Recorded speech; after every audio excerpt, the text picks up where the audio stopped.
हातकणंगले तालुक्यातील हुपरी इथं बनावट दारू तयार करणाऱ्या गोडाऊनवर राज्य उत्पादन शुल्क विभागानं धाड टाकली।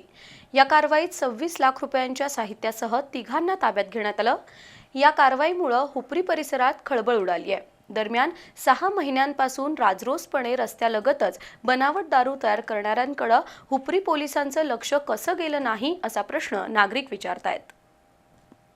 हातकणंगले तालुक्यातील हुपरी रेंदाळ इथल्या अंबाबाई नगर वसाहतीत बनावट दारू तयार करणाऱ्या एका गोडाऊनवर राज्य उत्पादन शुल्क विभागानं धाड टाकली।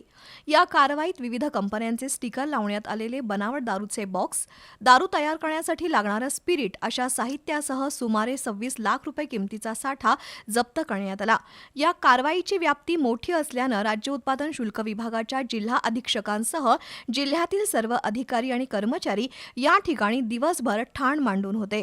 या प्रकरणी हुपरी इथल्या 52 वर्षीय गोडाऊन मालक वसंत धनाजीराव पाटील, निपाणी इथला 32 वर्षीय अरुण भाऊ बुरुंगले, हुपरी इथला 45 वर्षीय अमीर सज्जन शिकलगार या तिघांना उत्पादन शुल्क विभागानं अटक केली आहे। त्यांना आज इचलकरंजी न्यायालयात हजर केलं असता 1 दिवसांची पोलीस कोठडी सुनावण्यात आली आहे। या गोडाऊनमध्ये गेल्या 6 महिन्यांपासून मुदत संपलेली देशी दारू एकत्रित करून त्यामध्ये स्पिरिट मिसळून विविध ब्रँडच्या नावे पुन्हा बाटलीमध्ये पॅकिंग करून ती दारू नव्यानं बाजारात आणण्याचा उद्योग सुरू होता। या कारवाईत 25,40,200 रुपयांचा मुद्देमाल जप्त करण्यात आला। यामध्ये 14 लाख रुपये किमतीच्या 2 चारचाकी गाड्या, 70,000 रुपये किमतीचा मोबाईल या साहित्यासह बनावट दारू तयार करण्यासाठी लागणारे स्पिरिट आणि इतर साहित्य जप्त करण्यात आलं।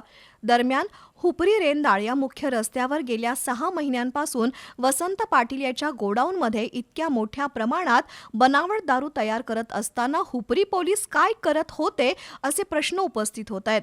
ही कारवाई राज्य उत्पादन शुल्क विभागाच्या जिल्हा अधीक्षक स्नेहलता नरवणे, उपाधीक्षक युवराज शिंदे यांच्या मार्गदर्शनाखाली निरीक्षक सदानंद मस्करे, सहाय्यक दिननिरीक्षक कांचन सरगर, जवान सचिन लोंढे, विलास पवार, सागर शिंदे, संदीप जानकर, सुशांत बनसोडे, अमोल यादव, साजिद मुल्ला यांनी केली।